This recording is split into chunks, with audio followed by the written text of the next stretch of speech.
بسم اللہ الرحمن الرحیم۔ شروع اللہ کے نام سے جو بڑا مہربان نہایت رحم والا ہے۔ سیرت النبی، عنوان مکہ کے غار سور تک۔ ادھر حضور نبی کریم صلی اللہ علیہ وسلم نے حضرت علی رضی اللہ عنہ سے فرمایا، تم میرے بستر پر سو جاؤ اور میری یمنی چادر اوڑھ لو۔ پھر آپ صلی اللہ علیہ وسلم نے حضرت علی رضی اللہ عنہ کو تسلی دیتے ہوئے فرمایا، تمہارے ساتھ کوئی ناخوشگوار واقعہ پیش نہیں آئے گا۔ مشرکوں کے جس گروہ نے آپ صلی اللہ علیہ وسلم کے گھر کو گھیر رکھا تھا، ان میں حکیم بن ابولاس، عقبہ بن ابی معیط، نصر بن حارث، اسید بن خلف، زمع بن مسعود اور ابو جہل بھی شامل تھے۔ ابو جہل اس وقت دبی آواز میں اپنے ساتھیوں سے رہا تھا، محمد صلی اللہ علیہ وسلم کہتا ہے، اگر تم اس کے دین کو قبول کر لوگے تو تمہیں عرب اور عجم کی بادشاہت مل جائے گی، اور مرنے کے بعد تمہیں دوبارہ زندگی عطا کی جائے گی، اور وہاں تمہارے لیے ایسی جنتیں ہوں گی، ایسے باغات ہوں گے جیسے اردن کے باغات ہیں۔ لیکن اگر تم میری پیروی نہیں کرو گے تو تم سب تباہ ہو جاؤ گے، مرنے کے بعد دوبارہ زندہ کیے جاؤ گے تو تمہارے لیے وہاں جہنم کی آگ تیار ہوگی، اس میں تمہیں جلایا جائے گا۔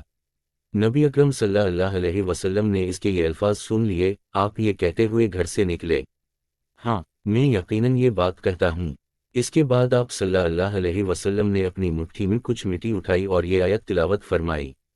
ترجمہ: یاسین، قسم ہے حکمت والے قرآن کی، بے شک آپ پیغمبروں کے گروہ میں سے ہیں، سیدھے راستے پر ہیں۔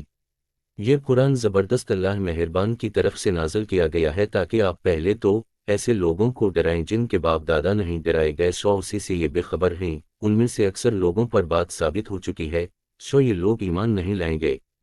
ہم نے ان کی گردنوں میں توق ڈال دیے ہیں، پھر وہ تھوڑیوں تک اڑ گئے ہیں جس سے ان کے سر اوپر کو اٹھ گئے ہیں، اور ہم نے ایک آڑ ان کے سامنے کر دی ہے اور ایک آڑ ان کے پیچھے کر دی ہے، جس سے ہم نے انہیں ہر طرف سے گھیر لیا ہے، سوا دیکھ نہیں سکتے۔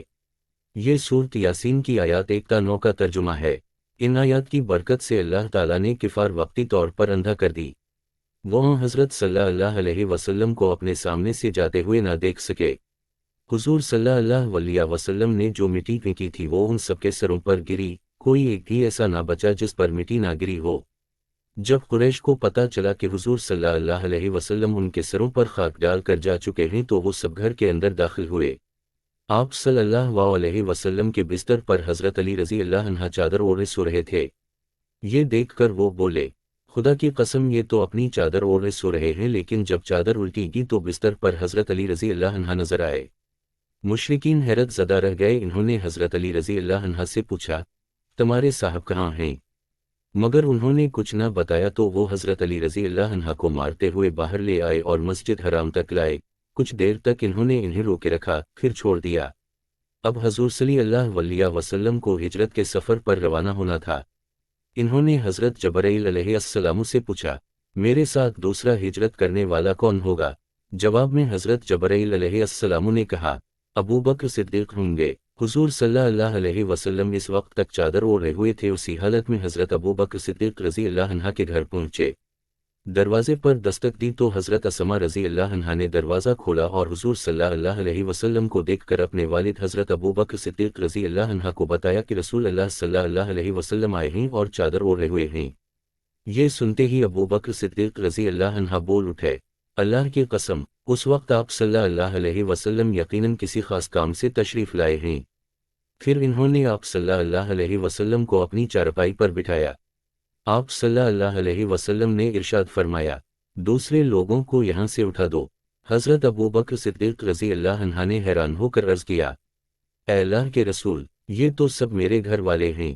اس پر آپ صلی اللہ علیہ وسلم نے فرمایا، مجھے ہجرت کی اجازت مل گئی ہے۔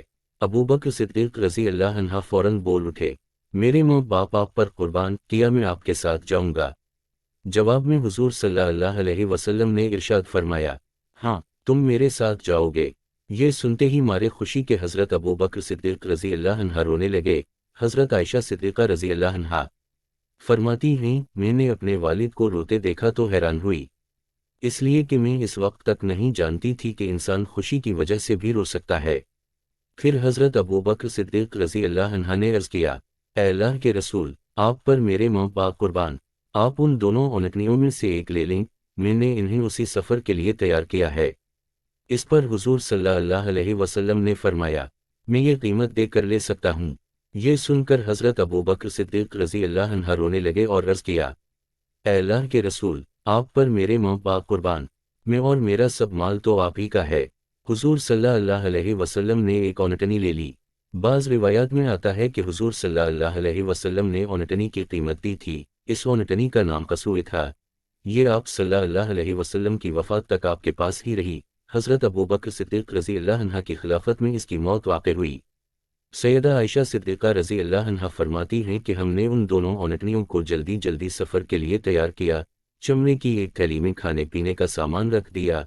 حضرت اسماء رضی اللہ عنہ نے اپنی چادر پھاڑ کر اس کے ایک حصے سے ناشتے کی تھیلی باندھ دی، دوسرے حصے سے انہوں نے پانی کے برتن کا منہ بند کر دی۔ اس پر حضرت صلی اللہ علیہ وسلم نے ارشاد فرمایا، اللہ تعالیٰ تمہاری اس اوڑھنی کے بدلے جنت میں 2 اوڑھنیاں دے گا۔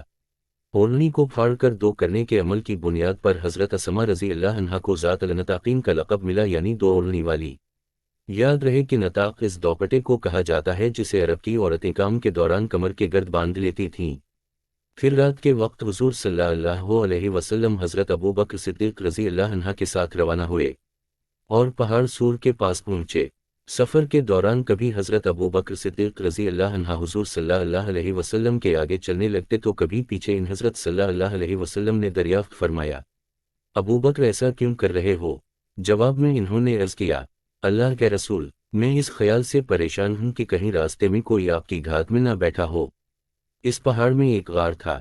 دونوں غار کے دھانے تک پہنچے تو حضرت ابوبکر رضی اللہ عنہ نے عرض کیا، قسم اس ذات کی جس نے آپ کو حق دے کر بھیجا، آپ ذرا ٹھہریے، پہلے غار میں داخل ہوں گا، اگر غار میں کوئی موذی کڑا ہوا تو کہیں وہ آپ کو نقصان نہ پہنچا دے۔ چنانچہ حضرت ابوبکر صدیق رضی اللہ عنہ غار میں داخل ہوئے۔ انہوں نے غار کو ہاتھوں سے ٹٹول کر دیکھنا شروع کیا، جہاں کوئی سوراخ ملتا اپنی چادر سے ایک ٹکڑا پھاڑ کر اس کو بند کر دیتے۔